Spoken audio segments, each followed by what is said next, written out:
Let's go. This is The Sixth Sense by Koyo, and today we're speaking about China. You see, I come from Africa, the world's second largest continent, and here traditionally fish and visitors have the same thing in common. They stink after 3 days. We are the cradle of mankind, and so one of our ways of living is by welcoming people. I'm not saying that we should stop. I'm giving ideas on how we should welcome them, why we should welcome them, who we should welcome, and when we should welcome them, and maybe how we should stop welcoming these people without constructing a wall. Let's talk about China, the visitors we warmly received at lunch. According to Yoon Jung Park, a freelance researcher, as at March 2016, Africa was already hosting 1 million Chinese. The question is, why are we so open to the Chinese? An article published by the Washington Post on the 12th of April 2018 partly reads, in Washington, Republicans and Democrats generally look at China as the new imperial power in Africa. Bad news for Africans. But how does a nation become an imperial power? First is by providing loans.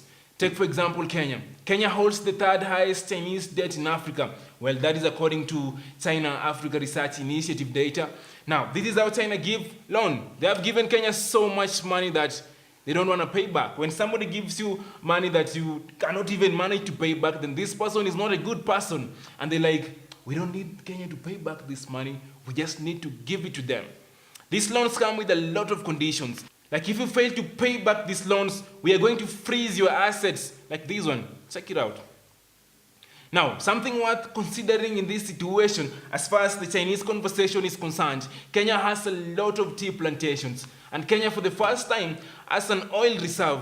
And most importantly, Kenya has poor people. And we still need to borrow from these people. Trust me, the Chinese are not going to stop giving us money. Now, you do the math. If we fail to pay, they do their thing. Let's take a journey. Let's go to Djibouti. Djibouti is the first African state to have a Chinese People Liberation Army support base operated by the Chinese people in the nation. They are located in Djibouti.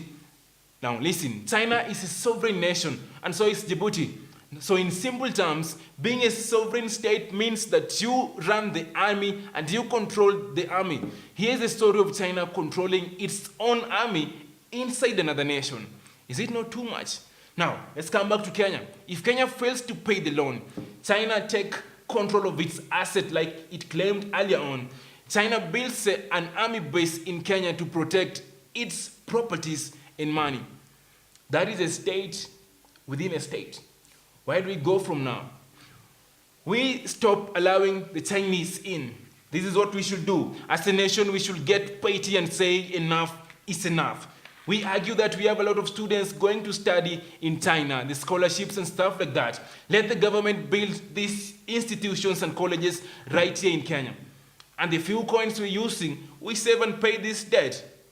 Trust me, it's going to blow up very soon. We still need China, we still need to have very good bilateral relationships with the Chinese, but their loans are becoming too much. The story is, if we don't say enough is enough right now, as early as now, we will go the Djibouti way. And we have a lot of money. We owe these people a lot of money. The money has been used on good projects. We must give that a credit. We have built a lot of roads. Some are still being constructed. And it's not only Kenya who are complaining about the Chinese actually invading their market. The Ugandans are complaining. The Ugandans are complaining. The Chinese are even marrying a lot of their women. It's not only Kenya having the situation, but ours is different because we owe these people a lot of money. And these people do not want us to pay back their money. So that is my sixth sense today. Let's save as much as we can. Let's pay back this money by force using all the means we can.